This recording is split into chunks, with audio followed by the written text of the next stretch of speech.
Welcome to I Was Just Overthinking, a weekly podcast where Z overthinks out loud about health, lifestyle, career, friendships, people, and everything in between.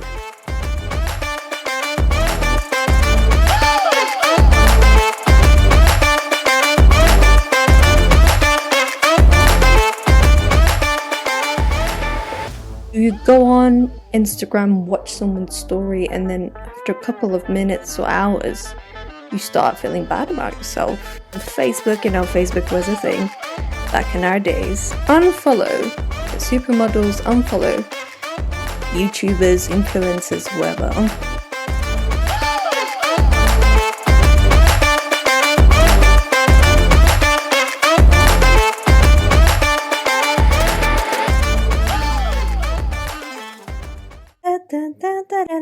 That was good. I love that jingle. Shout out to Pixabay. They really hooked me up. Hi everyone. This is your host Z. How is it going? I hope you're having a great day. I'm wondering if you're thinking to yourself, oh my goodness, I thought she's going to drop just the first episode. But look at her. She's dropping 2 on the launch date. Well, yes sir. I am doing exactly that. Without any further ado, let's jump straight into episode 2. Social media is a dangerous place. Be it school or university, everyone was always very keen on posting their pictures, following a bunch of celebrities, on Instagram, Facebook. Facebook was a thing back in our days. And a lot of people around me, my classmates when I was in school, or my classmates at university, they always were very, very interested and very invested, actually, in posting everything about their lives, about the things that they would do, the things they were interested in. I always found that to be slightly unproductive. A lot of impressionable members of our society these days struggle a lot with things like body image, mental health, the things that I hear that teenagers and school kids go through because of social media is absolutely ridiculous. I'm not saying that everything out there is bad on social media. There are things that I do enjoy about it. For instance, we all do this. We are scrolling on Instagram because we didn't have enough adrenaline in the day. So we turn to Instagram, Reels or TikTok, whatever it is. And we're scrolling through these Reels and these videos. Sometimes when I do come across something really funny, I usually tend to look at the comment section, and that's where I genuinely enjoy the presence of people online. You can see how many people can relate to a certain problem or to a certain joke. It is heartwarming when I do see those tiny little glimpses almost of hope and of humanity. And you just find the best type of humor in those comments, and it's just such a funny thing to experience. There is a dark side of social media. Let me tell you about this little mechanism that I've developed throughout the years, and I really, really hope that you can try it out yourself and see if it actually helps you. Since I kind of got exposed to social media and had my, private accounts on Facebook, whatever, Instagram, I used to follow a lot of people that I know from my class, a lot of people that I would see in the library, and then they would add you, and you know the drill. So in that way, I probably accumulated around 500 people I had on Facebook, even more, if I'm not mistaken. I had a bunch of these so-called friends on Facebook, right? That's what it's called. Everyone was competing over how many friends you had on Facebook, and somehow that meant that you were popular, or you were better than everyone else, or you had something that other people didn't. And obviously that's not the case at all.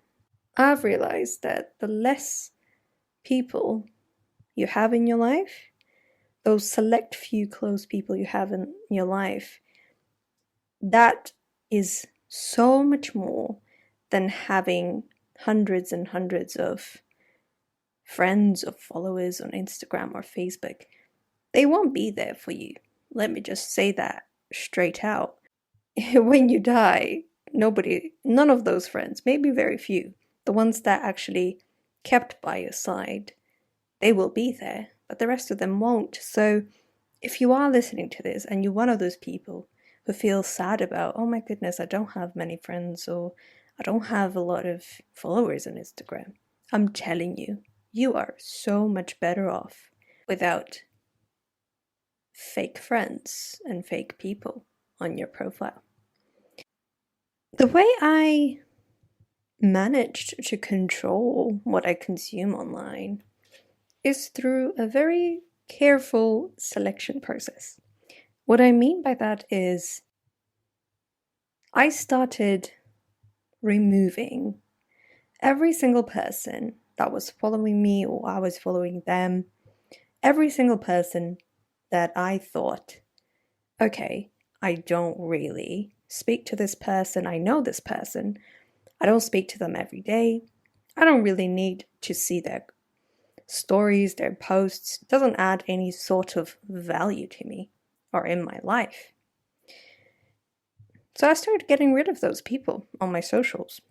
Sometimes it would be slightly different situations. So for instance, I would be on Instagram, I would see someone's story. It would genuinely annoy me. And let me tell you, it usually wasn't anything political, anything, something that a lot of people clash on, but it was just something very simple, like, oh, look what I had today, stuff like that. It wasn't really anything special, but in some of those cases, or like it could have been like some sort of a meme or some sort of quote someone posts, right? It could be like millions things. People post millions of things, and I do, of course, too. It would always give me a strange vibe. Like it would give me a strange energy, a strange feeling. I couldn't explain it. I couldn't really put my finger on, oh, this is how I feel. This is what is making me feel strange or weird about this post. And I realized that, of course, I'm an overthinker, right? We've established that so far. If I go down the rabbit hole of understanding why that is, why is it that I am getting a strange feeling from this? Why don't I just eliminate the issue from the root? So I stopped really caring why it makes me feel weird. The fact was that something made me feel weird about someone's content. And I became very brave and very decisive in just getting rid of that person on my socials. But let me be clear, once you start cleansing your socials, a lot of people will start holding grudges. They will think that there is an issue between you two, or there is some sort of grudge you're holding against them. In reality, that's never the case, at least for me. I just didn't like seeing some sort of content that the person would post, and I prioritized my mental health. I would always be open to someone having a conversation with me about this and saying, I felt some sort of way because you removed me, you never told me why.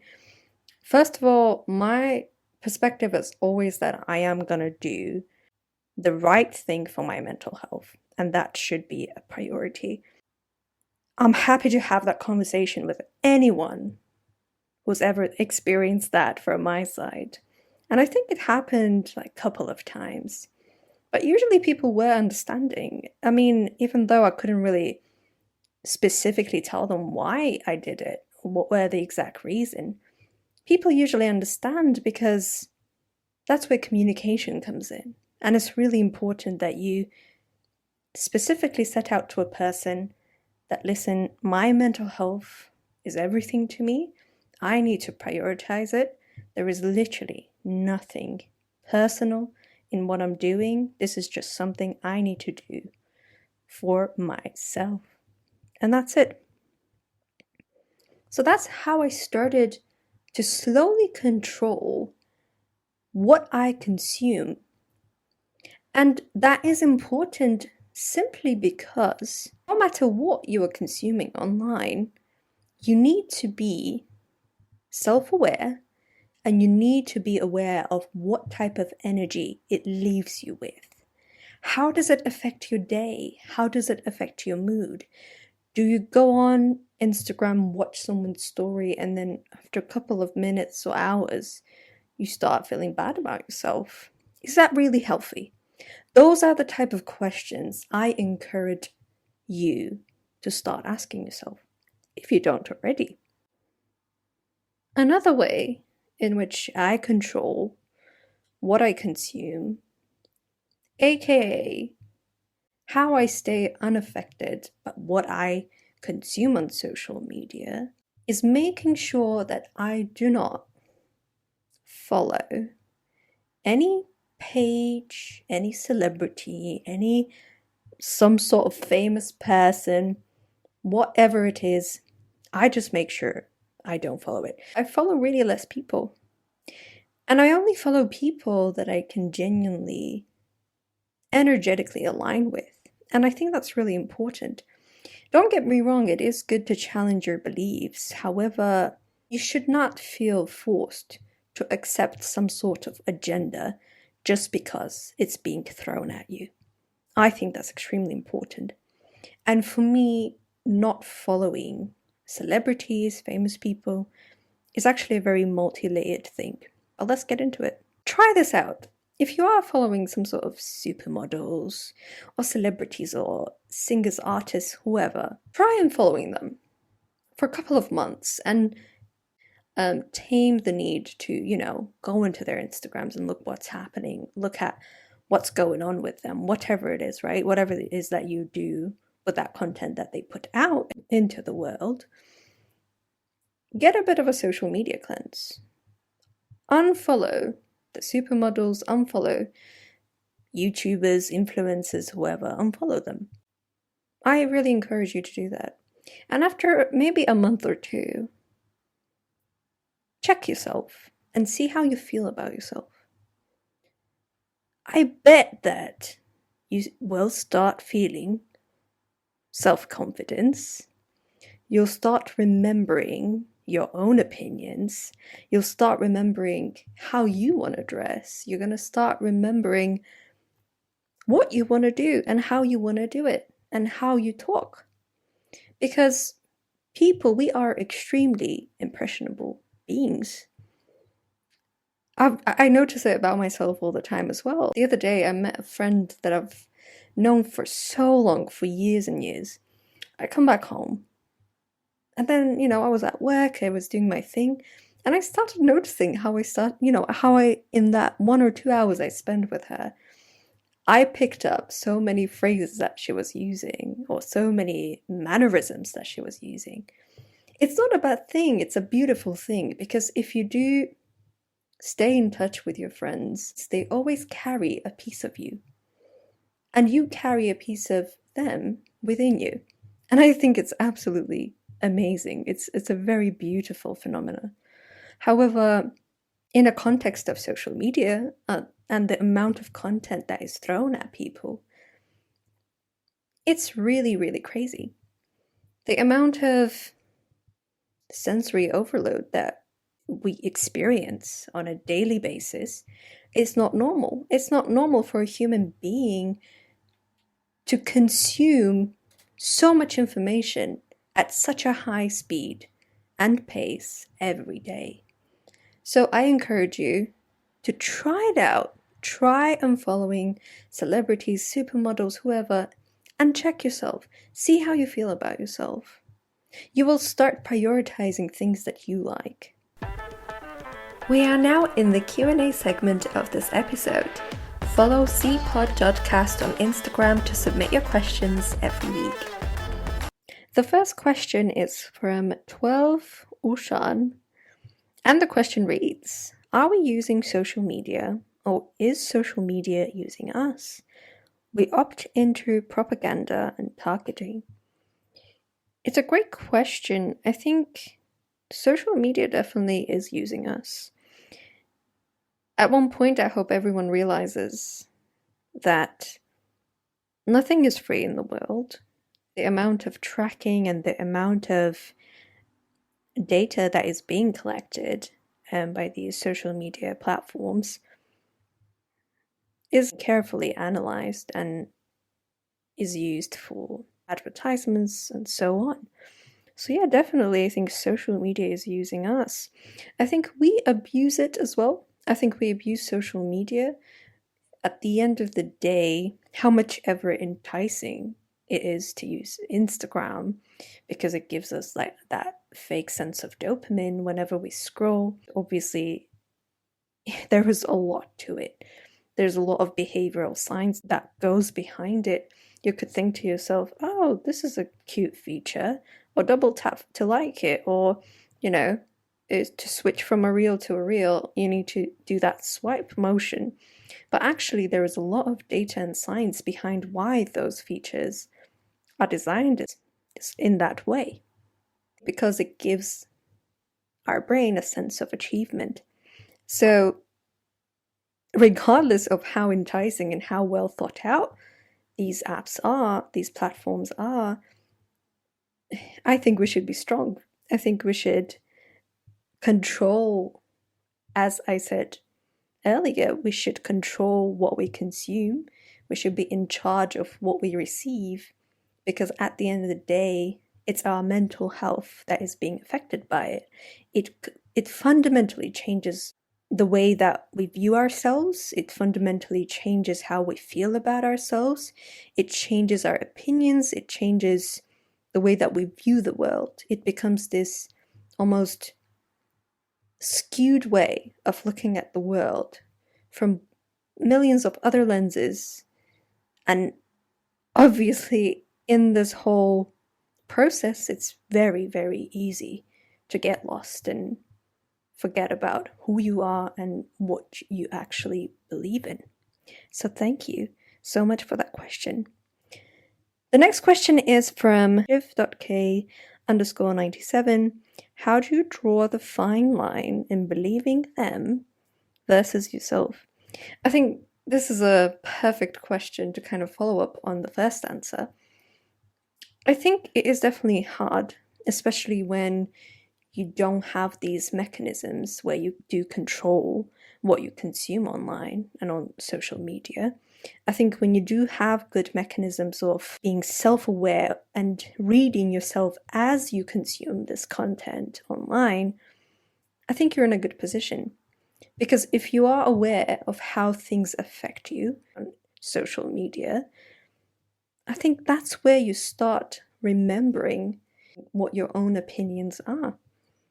So that's, in my opinion, how you draw the line between what's real and what you believe in, what your opinions are, versus whatever the agenda that is being thrown at you. Thank you so much, Shiv, for that question. We've actually got a comment. This is from Ainur Kerimova 26_09. She says, social media has had enough of destructive effect. I agree. I think it's very, very obvious how badly it affects people, especially teenagers, impressionable young minds. It's really sad to see that, but I think it should lie within the parents' responsibilities to make sure kids consume the right type of content.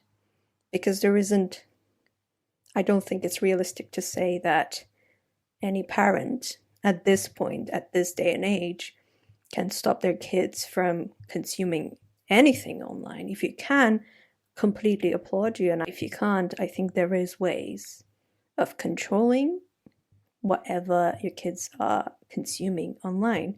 Because at the end of the day, it will shape their personality and it will shape their values as human beings.